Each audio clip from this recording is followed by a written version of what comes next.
The title of this talk is Radical Futures, Listening and Independent School Leadership.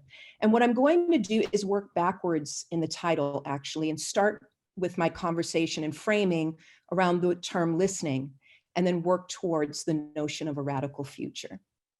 And if you're tweeting, if you could use the hashtag listening futures, that would be great. All right, so before I begin, I'd just like you to take a moment to tune into yourselves, to take a moment to listen to yourselves. This is a mood meter that some of you may be familiar with. What I'd like you to do is scan the screen and find a word, well, first a color quadrant that describes or meets how you are showing up in this call today, and then a word that describes how you're feeling. And you can just jot it down for yourself, just as a way to listen in to yourself and how you are.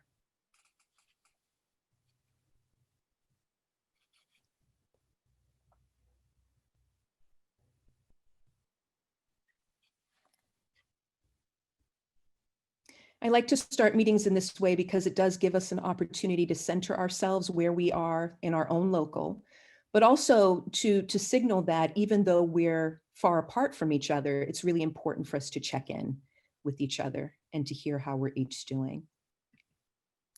So I am, as Bob shared, I'm Nicole Furlonge. I'm the director of the Klingenstein Center and also the co-founder of Learns Collaborative, which is a think tank and catalyst for helping schools and other organizations think about how they can transform themselves into a more equitable future now.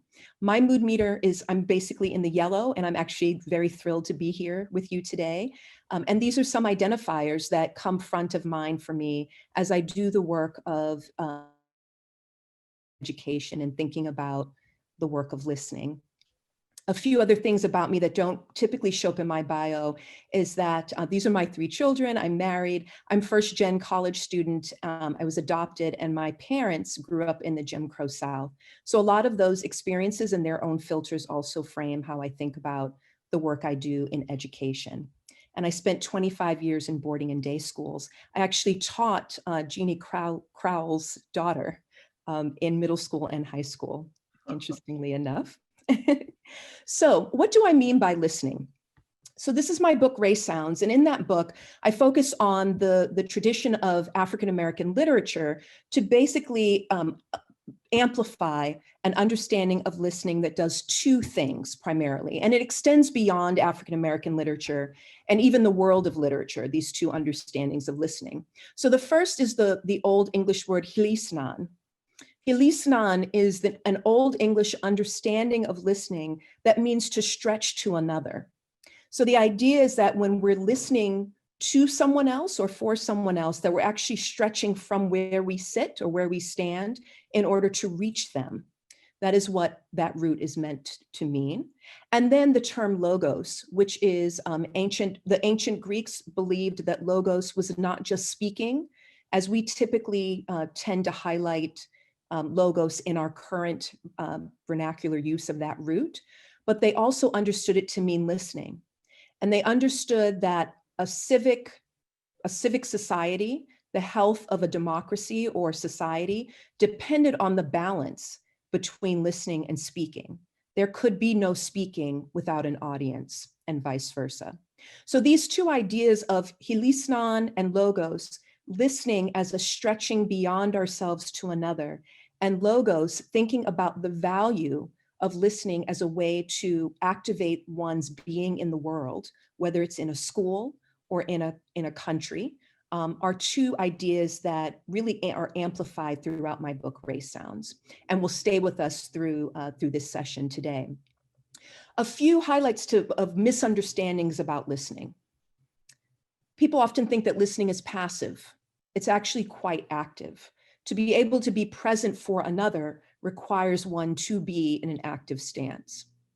We think about listening as all about the ear. And I know that when I ask my students before I start working with them on listening, where does listening happen? They point to the ear. What I amplify in the book, but also want us to understand for the purposes of this conversation, is that listening is a full-bodied experience, that it actually happens throughout our being and our whole body is called on it in order to do it. So it's different from hearing, okay? Another misunderstanding is that if I listen to you, I agree with you. How many times have we said, I feel like someone listens to me, or they listened to me, meaning they did what I said to do, right? I know when I talk to my own children, sometimes I say, just listen to me. And what I mean is, please just do what I say. But actually, what it means to listen to someone is actually to just give them space. It doesn't mean that we're going to end in a place of consensus or agreement, or even mind changing. But it does mean that we're open to the possibility that our minds might very well change based on what we listen to. One other misunderstanding is that listening needs audible sound. As I shared before, listening is a full-bodied experience, but also we hear from musicians. One that I've been thinking about a lot is Evelyn Glennie, who is actually a hearing impaired musician, who talks about the ability to listen through the soles of her feet or through the vibrations in her body. So again, listening is about fully showing up, and also thinking about the person you bring to show up, right? What positionality, what identities we bring to the space to listen. And then lastly, the misunderstanding that speaking, not listening, is essential to democracy and civic engagement. And I already shared with you the notion of logos, that in order to have a healthy democracy, a healthy citizenry, we need to be able, and even have the right to be able to make space to listen. We know that listening, it has high stakes. And Claudia Rankin reminds us of this here, that there are folks in our world whose lives literally depend on our ability to listen beyond ourselves.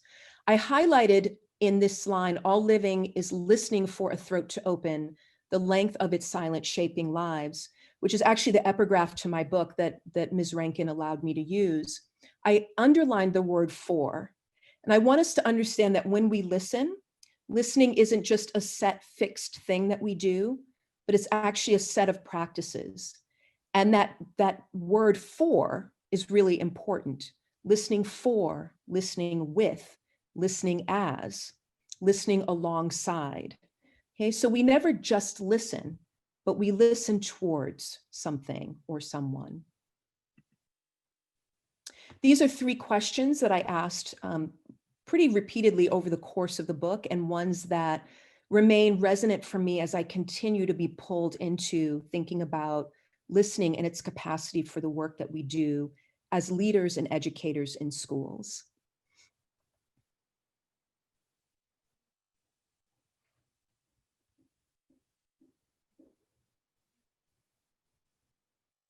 All of these questions I find myself returning to even more in the last days in terms of our upcoming election. And they resonate for me in terms of their import.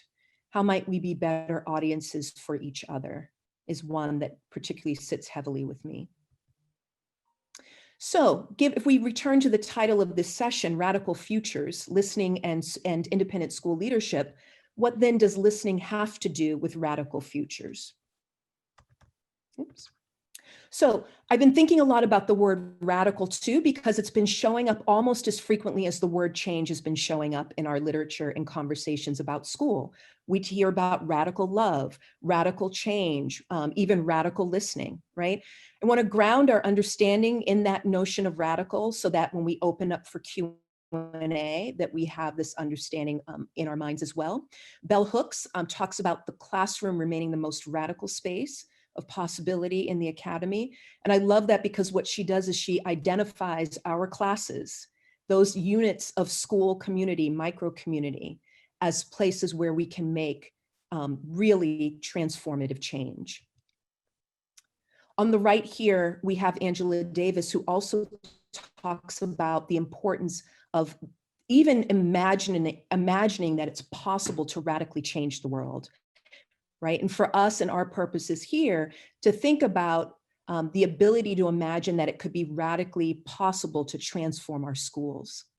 And then also here on the left, John Lewis talking about making good trouble. And I love that he prefaces that with making noise, right? To go back to that notion of listening, that being radical is indeed being willing to make good trouble, right? To be able to imagine something else being possible. So when I think about radical, I think about these 3 figures in particular, rooting my understanding of radical as getting back to the root of things, right? Here, this is a picture of mycelium, which is the root system in mushrooms. And you can see how intricate they are. And I love this idea of radical being a pulling at the root, noting the origins, where we start, but actually not stopping at where we started, looking at where we started as a place from which to move, a place of possibility, even if it's broken. The recognition of the past being interwoven in the present. So again, that notion of the radical, a future cannot exist, a healthy future cannot exist unless we understand that it in part intertwines the past with the present. The Latin root rudere means for root, means to roar or actually to creak loudly.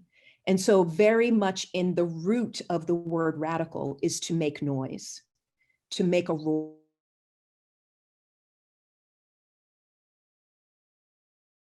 to creak, of fearless inquiry and the mindset of thinking so far. So if you think about that neuroscience mindset of the not yet and growth mindset, if we take on a radical view of things, we can think about this is what we have at the root so far, but we have farther to go. There's more possibility there.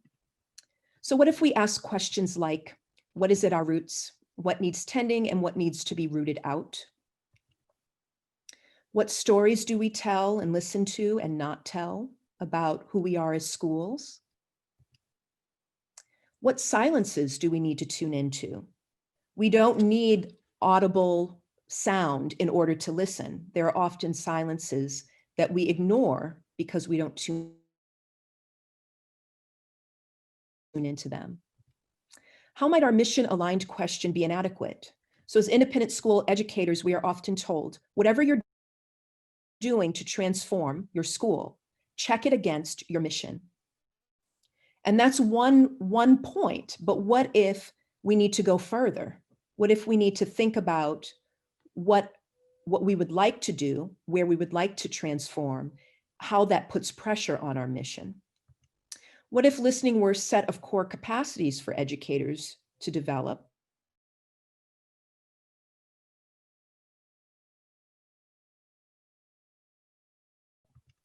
And how might we reimagine leadership development as cultivating cooking? And that's a question I'm thinking a lot about as we look towards the future of our curriculum at the Klingenstein Center.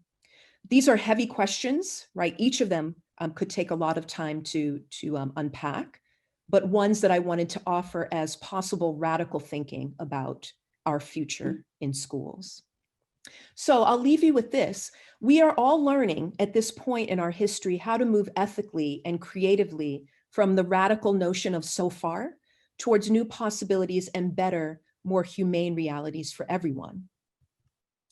So what if listening allows for us to recognize deeply a larger we in our transformed radical future as we imagine our next now in terms of our schools' ecosystems and what we're called on to do in the world in which we lead and teach?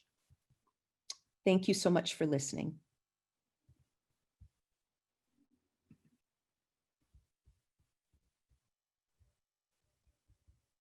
And I'll share, should I share the slide deck in the chat, Bob, or will you share that in a different way with Sure, attendees? Nicole. If you want to share it in the chat, you can do that. And then also if you email it out to me, or email it to me, I can also share it that way too.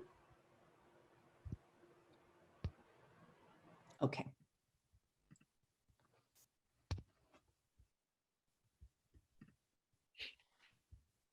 I'll jump in with the question if we're ready. Nicole, I just love listening to you, and there's so many things. I did some reading beforehand in your reading and then listening to you speak today that really jumped out at me. And I just have a million questions I want to ask you, but I'll start with one.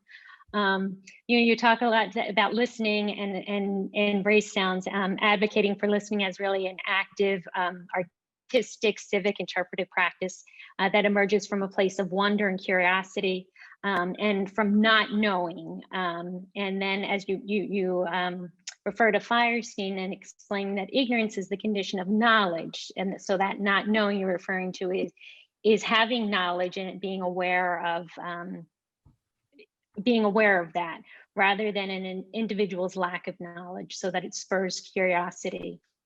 My question, many conversations happening right now in independent schools are focused around students of color, particularly Black students, and the bias and the inequities that they face in these institutions.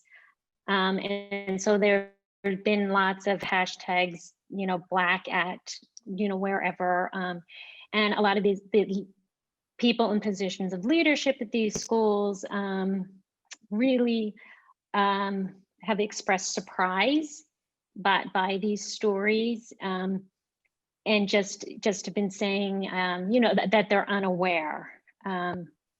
So my question is, these issues have been at these schools longer than these people have been. So to truly be unaware is that possible? Or is it really coming from a lack of genuine intentional listening over many, many years? And people viewing their ignorance as a lack of intelligence rather than an opportunity to frame really important questions and to learn more. And do you think we can make true radical change at these institutions with leaders that we currently have, or do we also need to look at that leadership and perhaps start anew? There's so much in that question, Jeannie. And they're all great questions. So, I mean, I'll go back to your question of, how could we not know? And I think what we need to remember is, it would be a mistake to treat this moment as a new moment. I've been in independent schools for 25 years, and literally every year of my career, I heard these stories. And I was charged as part of a faculty to address those stories, address those issues, to make equitable change in schools, to increase diversity, all the language that we've used over time, right, to create inclusive environments. So I think first of all, I think it's a mistake for us to act and think as if this is a new moment for us. I do think it's new in the sense of the scope at which about our own locals and our own individual schools, right? I think this moment calls on us as independent schools to think about the ecosystem that is independent schools, and then to think beyond that ecosystem to the larger ecosystem of schooling in the US in particular, if not globally. And to ask ourselves, how is it that we are educating our students, and how are we tuned in and not tuned in to that work? This is an issue that is not only, we see this in public schools as well. I went to a public high school. There's some stories I have, and there's some stories I have of where I was bolstered, right, in order to be able to become the student I was. But I think that, being open to that new, what Ralph Ellison calls the lower frequencies for some of us, right? For some of us, these stories have lived on the lower frequencies, meaning that we have not been tuned into them, or we have made it so that it was other people's primary responsibility to be tuned into them, and we trusted that they were taking care of the matter, right? And as one of those faculty members, changes were made, right? Now we're being called on to do something more, which is to transform our schools in a way that all of those stories can be amplified. On the slide, I shared that question of what stories do we tell and what stories we don't tell. So we would never stand up in an admissions session and say, I want all of you to apply to our schools. We're going to select some of you, and we're only going to serve some of you well. We would never say that, but that actually is a story that exists for our schools, even as it is true And I know this to be true as a person who's worked in them for a long time and who sends their children to them, right? That it is true that we are nurturing environments with faculty who love our kids and want them to thrive. And both of those realities are absolutely both true. And if we can figure out how to listen into those simultaneous truths, then we'll be able to come to terms with some things that some of us are still sort of baffled that we're hearing these things, right? And if we can come to terms with them, then to the other piece of your question, I do believe that we can transform into those schools that all of our students need us to be. Could I build on that question? Yeah, please. I was thinking about the Black at Instagram posts, and I've read them for several of the schools to which I've been affiliated over the years. And in some cases, that question, how could we not know? Well, in some cases I did know, but I was in a different position in that I didn't feel like I had any power to do anything. And over time, I've recognized. I think that I'd like to think that I can play a role that's better than the one that I could before. But now one of the things that I'm seeing is the reaction to the Black at pages, which is the woke at pages, which are the conservative reactions.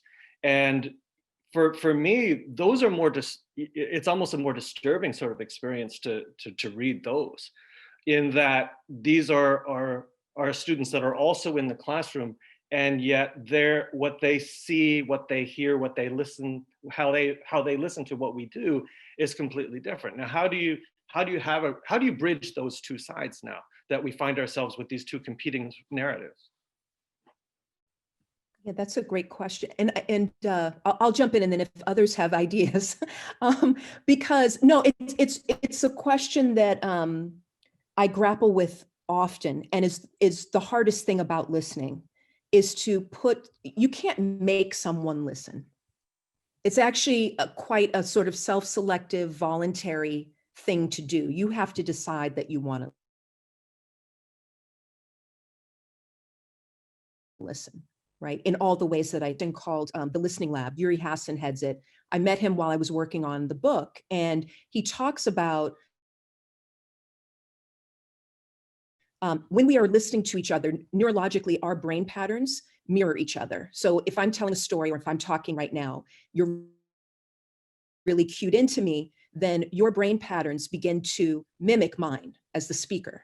But then what begins to happen is that as you connect more, your brain patterns begin to anticipate what I'm going to say, right? So that, we're on the same wavelength. There's actually neuroscientific evidence that suggests that is what happens. We're all connecting as we're listening to each other.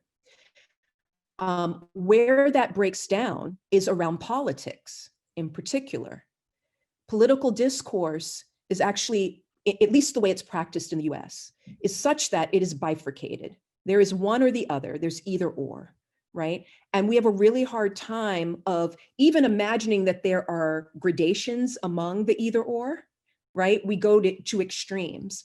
This relates to, Steve, what you're asking about in the classroom, right? If the challenge of working with students is often helping them understand the really difficult practice of listening, again, not so much to believe that they have to believe everything that you believe as a teacher, or that you're supporting one side versus another, but instead as a way to give space to someone else, right? In a way that says, I might not have the same worldview as you do, but I recognize your humanity. I recognize that you deserve to be treated with dignity and with grace, that we all mess up and we all need space to heal from that, right? To make up for and be restored. How you do that is a couple of ways. Modeling it, right? I think as adults, there's a lot of modeling of the other way of engaging, which is to shut people out. So we get a lot of that. We learn almost, it's in our air, right? We learn how to engage in that way. So what might it be like to create cultures in a classroom or in a school that model different ways of engagement? We're also at the center, we're actually doing a text mining research project on those Black at Instagram, those that are public, and really thinking about the threads that are emerging through those Instagram accounts towards thinking strategically about what changes are most necessary and could be most impactful, so that we get out of the kind of, we need to be equitable institutions, but how do I do that? Where do I start? Right? And we have some concrete ways to do that. But I think really leaning into that idea that it's worth listening to an other is worth the effort. And it's not about changing mindsets necessarily. It's about giving space to each other. I think too, I'm an English teacher by training. And for me, fiction is one of the best spaces to practice away from the high stakes of our world, where everything our kids do can be recorded and sent out and misunderstood and taken out of context, or can be pinned on you, right? So that is always who you are, as opposed to a mistake you made in a moment, right? And so I think fiction can be a great place to sort of develop those capacities over time. But it's definitely not easy work, for sure.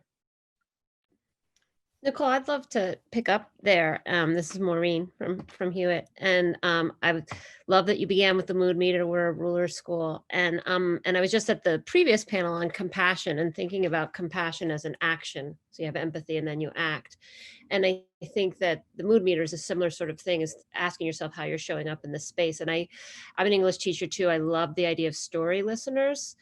And I was wondering if you could say a little bit more, and it's related to this context of how we listen to each other's stories, and how are we listening for both what's being said and not said, and how are we thinking about how our own identity may block us from hearing things that, especially as educators, we should be really practicing and trying to get better at hearing. So I was wondering if you could say a little bit more about listening as an action and some of those practices. Yeah, great. Thank you for the question, Maureen. And what I'm hearing in your question too is that, going back to the idea of listening as, being aware that there isn't sort of, if I gave you a toolkit for listening and said, here you go, just do this, right? What puts pressure on that is the context in which you're listening and the person who is listening. We actually don't have the ability to listen as open vessels. And so that's really, really important to remember. I think also with regards to the mood meter and mindfulness and that compassion piece, a lot of mindfulness practitioners and experts talk about the need to be able to be sure about who you are and what that means before you can actually extend yourself to another. And so doing that work of, and again, not to double down, right, or to dig your heels. This isn't a debate that we're talking about, right? It's really about, who am I? How is my identity perhaps intertwined with my beliefs, but also different from my beliefs, right? So that my identity isn't being demolished because you don't agree with me, right? And so I think some of those, and so the practice of, to give you, just some few tools, asking questions, right? Getting really curious about how someone thinks. So I had an experience where I taught Toni Morrison's Beloved. This was pretty early in my teaching career. And I found out that one of my students, he was a white male student, drove, I don't know where he got this, but he drove a train track stake through the book. And there are all sorts of things that sort of rippled for me in that moment, including, that it was in some ways a sort of metaphorical attack on me. It was an attack on having to sit with the difficulty of that book, but also the difficulty of what's at the root of that story of that book, right? There's so many things happening, right? And what I wish I could go back and say to that student was, can you help me understand what this means, or what drove you to do this? Right? Help me see, help me hear what you are hearing. Because when I pick up that book, I hear it as restorative. I hear it as healing, as possible, as a return to the history, right?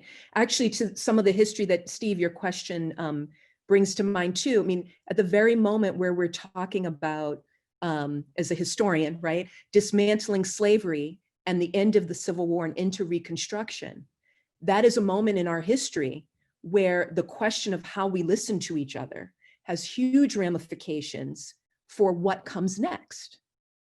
Right? So this moment that we're in, where we're being called on as educators to listen, or we're being called on as a nation to listen differently, is not new. We have seeds of this, right? And how might we learn from the ways that we've listened and not listened before in order to restore, to both do the work of restoring, but also moving us towards a different future than we're on a trajectory to meet now. I hope that answers your question, Maureen. Well, that was so on target. Thank you. So Okay, thank you.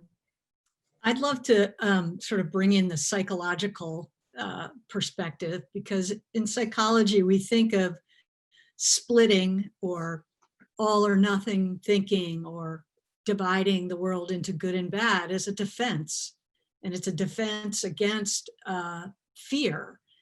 And so I would love for us to drill down even further into the now of COVID now, what all of our schools look like now, and how much our fear of the complexity of what we're confronted with is just exacerbating the way that we need to be in one camp or the other. And that listening is really this capacity to bring more integration within ourselves, right? But in a classroom, in a community, bring people towards each other at a time when one way we're coping is to keep splitting things into one or the other. And I love that you talked about listening as a core capacity, right? And the idea that that's going to become a fundamental skill, because I actually don't think any of us right now are great at deep listening, radical listening, any of that kind of listening. And that we're in right now is a beautiful and perfect place to begin to build that skill, to build that capacity, to recognize its essentialness, that COVID school, pandemic school is not about maintaining your algebra skills. It's really about these life capacities. So I love talking about, you're talking about listening, the sort you're describing as a core capacity for educators to have themselves and to help cultivate in students. Thank you, Jennifer. That fear, it's so important for us to even name that we are afraid, right? Even in moments prior to multiple pandemics, we move through the world with hopes and fears. And what I often do with graduate students I work with is to have them set fears before they set goals.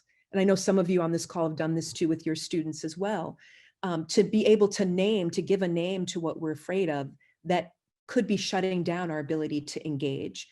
We know too that if we're in a fight or flight moment, we have a really hard time learning and listening.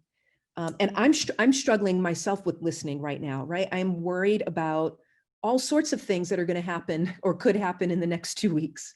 I am nervous about the uncertainty that we're all living with. I also know the importance, though, is, in my experience, of the ability to sit with ambiguity, right? Again, my English training, I come back to that. There's no better place to learn how to live with ambiguity than to read a novel, and to sit with that, So I think there's absolutely a need. We may be in a moment, and I keep coming back to this, we may be in a moment where we can't possibly enact the full possibilities of listening because we're too uncertain and we're too afraid. But even recognizing that it's where we, again, the not yet, or it's where we are so far, right? And if we can name that and sort of live day to day with at least the longing to reach out, right? Even if we can't figure out how to do it today, will put us in a position to help us figure out how to do it tomorrow, right? Or a few tomorrows from now, whatever that requires from us. As educators, we need to figure out, and this is the hard part of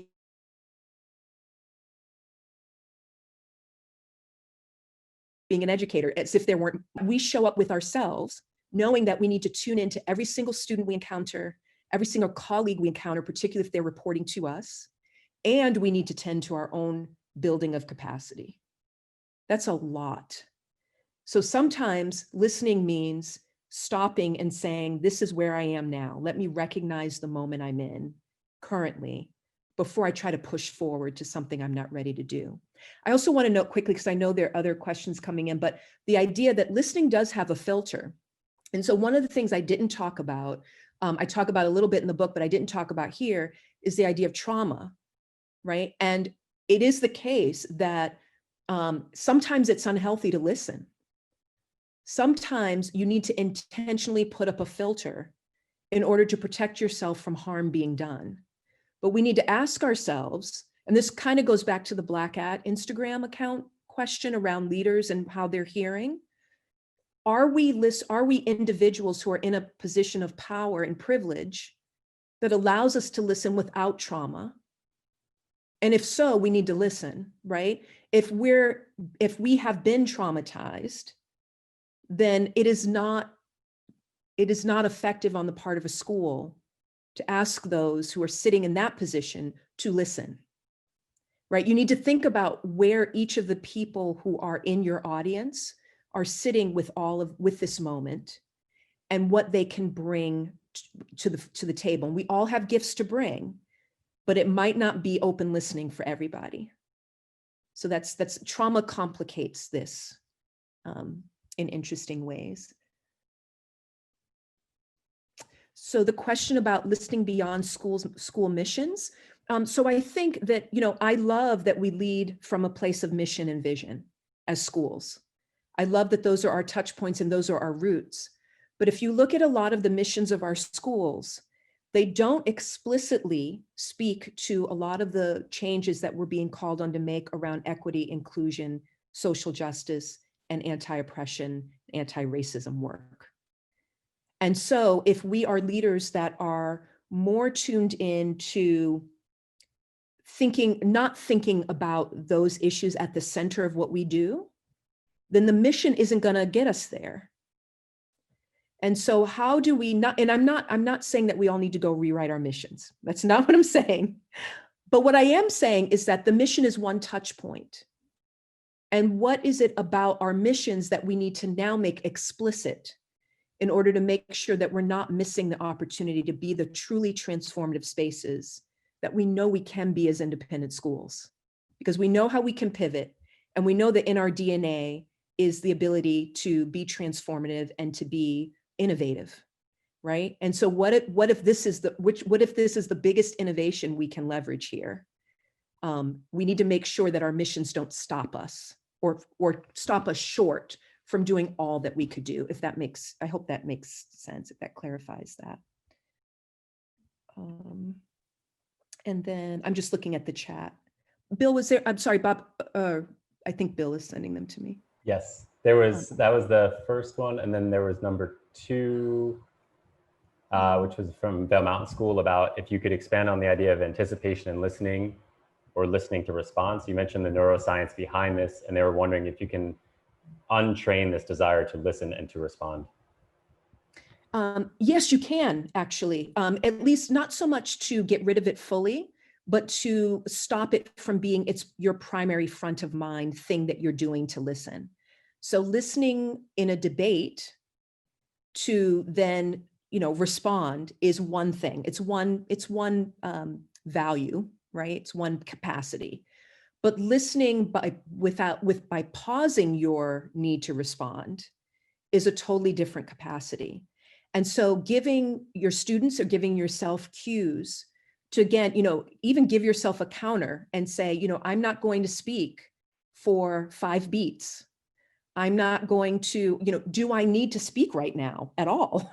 Can I, how can I get curious about what this person is saying to me? So if you kind of train yourself to ask yourself those little questions, then in the moment of listening, it positions you to do something different, right? And over time, you may start to see differences there.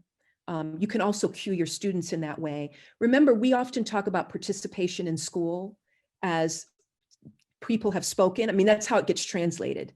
How many times did you speak? Right. Did you contribute to class discussion? How might we think as educators about participation as something else, right? As listening as active, having different capacities there. And yes, NAIS jobs to be done. I know that the jobs to be done data suggests that what parents want is something else from what I'm saying. I also know that when parents say they want something from school, it doesn't mean that that's all they want from their kids. So maybe they didn't hire you to transform them in terms of being socially justice kids, but maybe that's the world they want and that's what they work on at home, right? I mean, I know I would never give that work solely over to schools because it's a complex bit of work and it's more complex than any one school can handle for any one child that's developing, right? But I would say that, the jobs to be done data is one data point. And I know they're complex and really robust data points. But again, if you as a school believe that there are certain transformations that it's important for you to take on as a school that is a social institution that has impact on the way that we live now and our future because of how you educate students, then we have to ask ourselves, okay, I know why according to this data, I know why parents hire us or come to us. I know what they ask us to do. And also, we believe this is important. Right. So the both and of that. So again, just like your mission statements, if your mission statements are not speaking to the challenges that you are both being called on to listen to, but also those challenges that you really want to take on, whether it's an individual educator change, then that data gets you to a certain place, but it doesn't get you all the way. And so I'd ask you to think about what else do we need to know? What else do we need to compel our communities to know about the work that we want to do going forward? Perfect. That is a perfect place to close. I think we could obviously go for a long time. Thank you so much, Nicole. I think, I think this obviously stands for itself as a discussion, but I think even more importantly, it is a discussion for all of us on screen and off screen to carry into our communities. To support that, we have recorded the session, and I could imagine this being a prompt as a full session or even a prompt with Nicole's introduction to get this discussion going in our own communities. So thank you so much, Nicole. Thank you to the panel. Thank you, all of you that are off screen. And yeah, what a compelling moment here for all of us. So again, thanks. And, thank you so much. And the slide deck is in the chat. Okay, I just put the link in. So please feel free to use them as a resource as you see fit in your communities. And thank you all. Okay. Yeah, thank you, Here's Nicole. the listening. Thanks, Nicole. Bye-bye. I just